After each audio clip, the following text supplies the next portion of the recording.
आरोग्य अभियानाअंतर्गत सर्व कर्मचारी दिनांक 19 ऑगस्टपासून ह्या संपामध्ये सहभागी आहोत। गेले 16 महिने राज्य शासनाने GR काढलेला आहे आमचा की जे कंत्राटी कर्मचारी याच्यामध्ये काम करतात त्यांचं समायोजन झालं पाहिजे, पण अद्याप 16 महिने होऊनही त्या GRची अंमलबजावणी झाली नाही।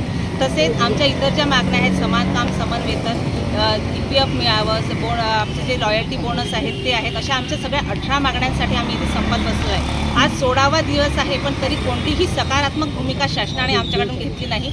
उलट आम्हालाच नोटिसेस देऊन तुम्ही अत्यावश्यक सेवेत काम न करता इथे बसलेले आहेत यासाठी आम्हाला विचारणा करतात। मला सरकारला विचारायचं की इतके महिन्यापासून तुम्ही जर GR काढल्यानंतर जर तुम्ही शासन जर अशी भूमिका घेत असेल तर आम्ही म्हणजे कसं काम करायचं।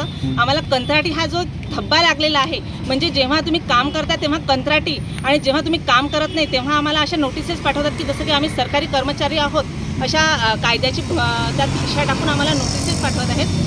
तर मला हेच म्हणायचं की आमच्या सगळ्या मागण्या मान्य झाल्याशिवाय आणि आम्हाला लेखी काही मिळाल्याशिवाय आम्ही इथून उठणार नाही, कारण आम्ही आता कंटाळलो आहेत शासनाच्या या भूमिकेला आणि या सगळ्या कंत्राटीपणाला। काय केलं आज आम्ही यासाठी आज राज्यभर आपला थाळीनाथ आम्ही आंदोलन केलेलं आहे की या आवाजाने, थाळीच्या आवाजाने तरी सरकारला जाग येईल आणि ते आमच्याकडे लक्ष देतील आणि आमच्या मागण्या ऐकून घेतील। कारण आम्हाला अजून हा पूर्ण राज्यभर हा संप सुरू आहे। कमीत कमी 25 ते 26 हजार कर्मचारी आज या संपात सहभागी आहेत, पण अजूनही शासनाने आम्हाला मागण्यांच्या बोलण्यासाठी की काही सकारात्मकता होईल असं कोणतंही पाऊल उचललेलं नाही आहे। त्यामुळे आज आम्ही घंटानाद करून शासनाला आम्ही आमच्याकडे लक्ष वेधून घेत आहे शासन। जिल्ह्यात अकोला